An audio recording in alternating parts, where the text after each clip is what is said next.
Cathy, Bonjour. merci de me recevoir. Avant de commencer, donc le sujet qu'on va aborder, c'est la communication animale, mais avant de commencer, je voudrais que tu me rappelles un peu ton parcours, parce que la communication animale, ce n'est pas ton activité principale. Non. Donc, est-ce que tu peux me dire quel est ton métier, en fait, ou tes métiers? Mes métiers. Disons que moi j'ai une formation de plasticienne et j'ai une formation en architecture et j'ai travaillé dans les deux domaines, que ce soit dans l'enseignement, dans la création de mon entreprise pour tout ce qui était conception, bâtiment et architecture, et dans le cinéma pour la réalisation des décors de cinéma et de films en tant qu'intermittente. Voilà. Oui, mais en dehors de tout ça, tu as une passion, qui est donc la communication animale. Voilà. Alors, la communication animale, moi, ça m'intrigue un peu. Comment on se forme? Parce que ce n'est pas du jour au lendemain où on va dire, tiens, aujourd'hui, je vais communiquer avec mon animal. Est-ce qu'on peut se former? Est-ce qu'il y a des écoles? Alors, pour se former, des écoles, j'en connais pas. Il y a des personnes qui forment à cela. Moi, j'ai eu la chance de rencontrer ma formatrice avec qui j'ai fait différents degrés, différents niveaux sur plusieurs années, qui elle-même, si ça intéresse des personnes, je peux communiquer ses coordonnées. Elle, maintenant, se dédie à la formation des personnes, ce qui n'est pas mon cas. Euh, et par ce biais, j'ai commencé à faire de la communication, à faire mes propres expériences et à développer ça au fil des années, puisque maintenant, ça fait à peu près 9 ans. Mais comment tu en es venu à t'intéresser à ce sujet? Parce que c'est pas courant quand même. Je m'y suis intéressée parce que bon, j'ai toujours été entourée d'animaux, chiens, chats et autres. Et au décès de ma chienne, avec qui j'avais une relation particulière, je me suis dit, elle disparaît, c'est fini. Et à ce moment-là, il y a eu une émission qui parlait de la communication avec le monde animal. Ça m'a interpellée, on a fait des recherches, et à partir de là, il s'est trouvé que le hasard a fait que un mois plus tard, il y avait une formation sur Bordeaux. D'accord. Aussi, je comprends bien, la communication animale, tout le monde peut en faire.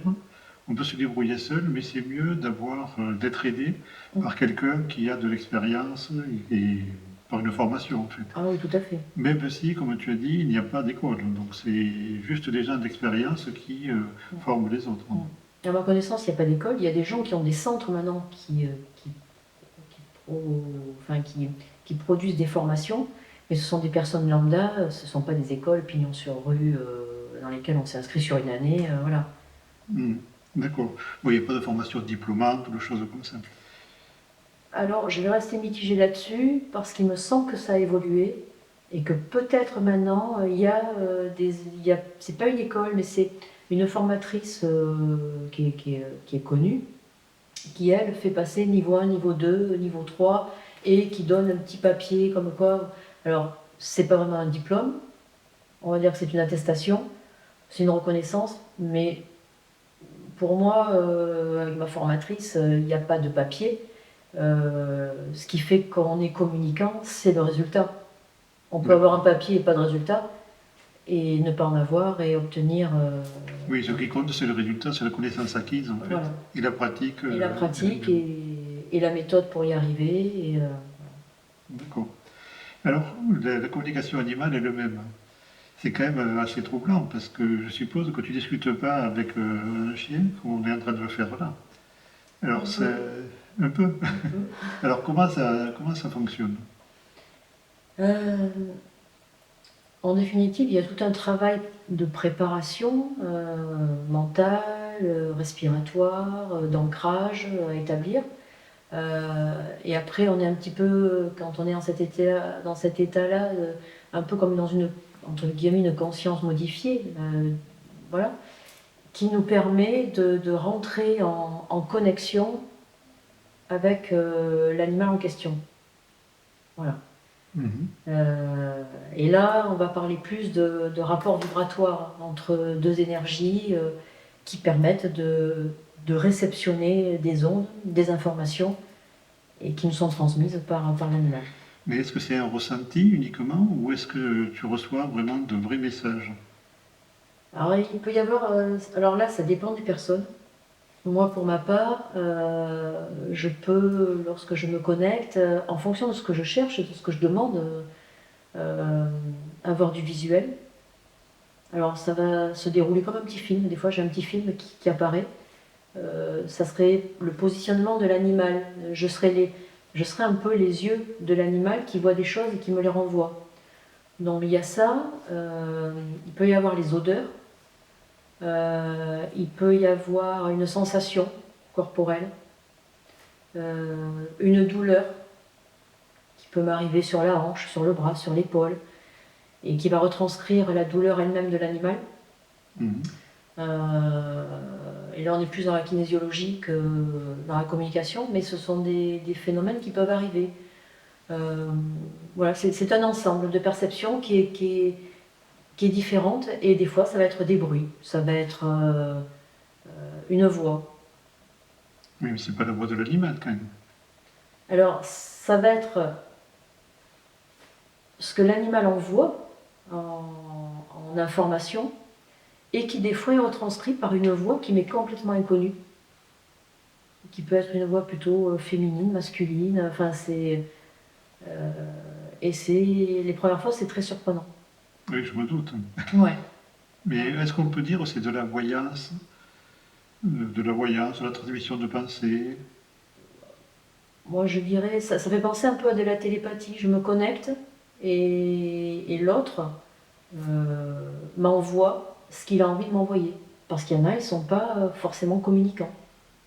Oui, évidemment. Encore heureux qu'il a son Voilà. libre arbitre. Il y en a qui veulent pas, il y en a c'est compliqué, il y en a on essaye et ça fonctionne pas, ou c'est pas le moment, il faut revenir. Et puis il y en a, je reçois la photo de... Parce que je travaille sur photo, ou avec l'animal, mais sur photo. Et il y a des moments, je reçois la photo et instantanément, je peux avoir une information. Mais c'est pas tout le temps, ça dépend. Ça dépend de l'animal. C'est pas du 100%. Oui. Non, et de sa personnalité. Ça dépend d'un tas de paramètres qu'on ne maîtrise pas. Non. D'accord.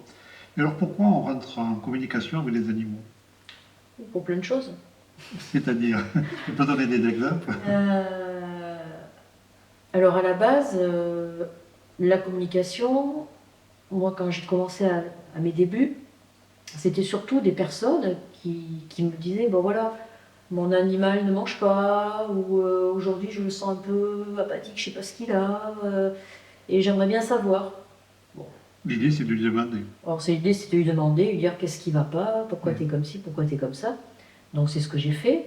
Et après, j'ai appelé la personne, j'ai dit, bah, apparemment, il m'a dit que là, il n'était pas bien parce que vous n'aviez pas l'habitude de faire la sieste l'après-midi. Maintenant, vous la faites, ça l'intrigue. Il n'est pas bien par rapport à ça, il s'inquiète. Et la personne me répond, mais c'est vrai, comment vous savez ça que je fais la sieste maintenant l'après-midi? Bah, voilà, l'information. Donc ça, c'était une des priorités sur les animaux qui n'allaient pas forcément bien, où les maîtres s'inquiétaient. Après, j'ai eu des demandes parce que je suis en contact avec une association. Donc là, ça a été plus sur... on a cet animal en box depuis, parce qu'il a été abandonné depuis 1 an, 2 ans. Et là, on a une famille qui voudrait l'adopter. Donc, essayer de faire le lien pour que l'adoption se passe au mieux. Donc, discuter avec l'animal et lui dire, voilà, il va se passer ça. Ça va plutôt se passer comme ça, établir une confiance, mais qu'il ne soit pas après, que la personne en face n'y déroge pas. Parce qu'un animal, c'est blanc ou c'est noir. Bien sûr. Voilà, et pouvoir faire que l'adoption se passe au mieux. Donc ça a été aussi une autre partie. Ça a été sur des parties des fois traumatiques, suite à des accidents, des blessures, des chiens malades, pour essayer d'être là, de les coacher, pour qu'ils aillent mieux, qu'ils acceptent de certaines choses. Voilà, et on a eu des résultats. Ça a été une partie. Et puis la dernière partie à laquelle je ne m'attendais pas, c'est le jour où l'association m'a téléphoné un matin en me disant, justement, on a un chien à l'adoption, On est en train de le transférer vers ses nouveaux propriétaires, à 200 km de Bordeaux.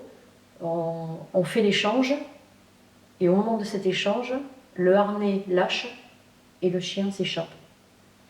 Et alors, tu as déduit quoi?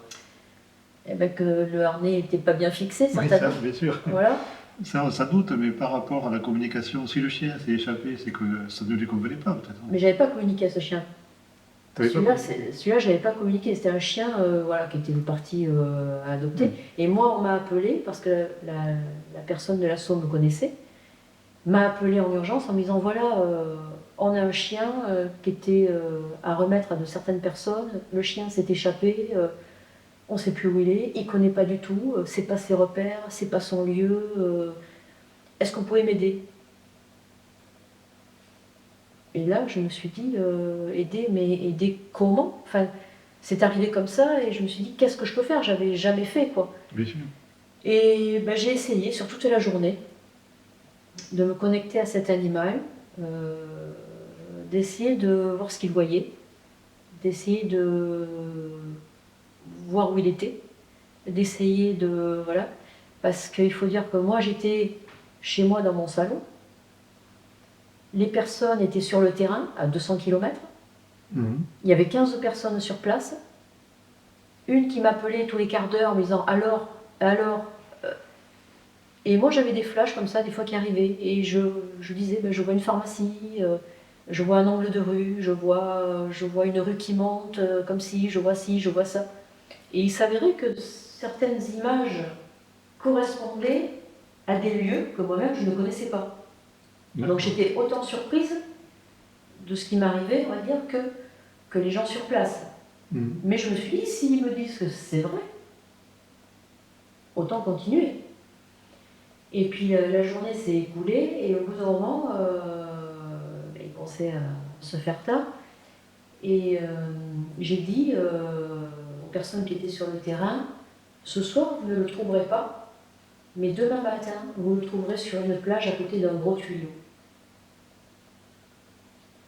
Oui. C'était le voyage, tout ça. Le lendemain matin, ils l'ont trouvé sur une plage à côté du seul gros tuyau qui existe, qui sert d'évacuation, que je ne connais pas du tout. Et ils ont récupéré le chien.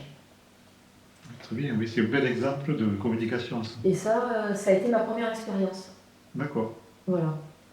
Alors, tu parles de, là, en l'occurrence, d'un chien, mais la communication animale, il y a beaucoup d'animaux. Donc, est-ce qu'on peut communiquer avec tous les animaux? Oui. Potentiellement ou réellement? Réellement, tout être vivant. Avec les chevaux, les chats, les chevaux, oiseaux. oui. Les chevaux, c'est facile. Enfin, ça se fait, oui. Je prends un exemple, si un oiseau vient faire un nid sous les tuiles, ça peut provoquer des fuites. Je peux lui dire comme ça, écoute, t'es pas à ta place, va ailleurs, c'est possible. Ouais. D'accord, donc on peut tout faire en fait. Tout est dans l'intention. D'accord. Voilà. Ah oui, c'est troublant. Alors après, moi, j'ai pas eu l'occasion de m'adonner, enfin, pour des personnes, mais des fois, dans la nature, certains animaux, je leur dis des fois, restez à votre place à l'extérieur, ne rentrez pas chez moi. Voilà, j'essaie d'envoyer des messages comme ça, mais... Par exemple, les souris à l'automne qui ont tendance à Par rentrer. exemple. Tu leur dis, restez, débrouillez-vous, mais venez pas m'embêter, c'est ça? Voilà. Et ça marche? J'en ai pas. Bon. Et tu n'as pas de chat non plus? Et j'ai pas de chat non plus. Non, parce que... Non, j'ai pas de chat. Non, je plaisante. Oui, ça aurait pu, mais non, j'en ai pas. D'accord. Voilà. Bon, mais oui. Alors, par rapport à tout ce qu'on vient de dire, est-ce que tu veux faire de la communication pour les gens? Est-ce qu'on peut te contacter tu- Alors on peut me contacter. Il n'y a pas de souci avec ça. Après, c'est pas une science comme les mathématiques, 2 et 2 font pas 4. Hein. Enfin, même l'effort en mathématiques, c'est pas toujours, Oui, c'est pas toujours. pas toujours vrai. Mais voilà, après, je peux avoir une connexion, avoir des images, retrouver ou avoir des infos. Alors, c'est pas forcément tous les jours, c'est pas tout le temps. Mais voilà, si comme une dame m'avait écrit que le fait de le faire, ça l'avait aidé de retrouver son animal et que si déjà, même sur 50 demandes, ben, j'en satisfais 3, 4 ou 5, C'est toujours ça. c'est toujours ça. D'accord. Donc, on peut te contacter pour te demander quand on a un problème de communication, enfin, un problème ou un autre avec un animal. Ouais. Bon, mais Cathy, je te remercie.